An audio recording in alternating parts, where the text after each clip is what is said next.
एक दिन बिहानै हिमालको फेदमा रहेको सुनौलो गाउँमा चहलपहल सुरु भयो।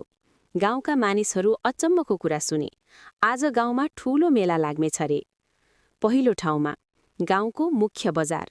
बजारमा मानिसहरू बिहानैदेखि जुटिसकेका थिए। पसलहरू रंगीन झ्यालले सजिएका थिए।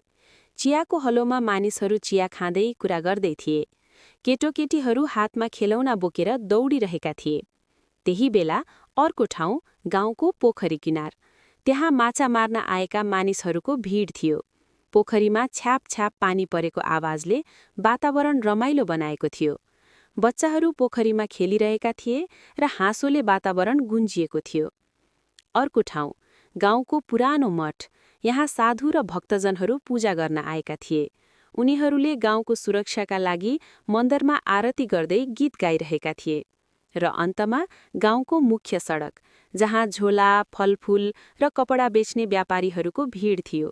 मान्छेहरू आफ्नो परिवारसँग हिँड्दै थिए, कहिले बजार हेर्न, कहिले पोखरीको दृश्य मजा लिन।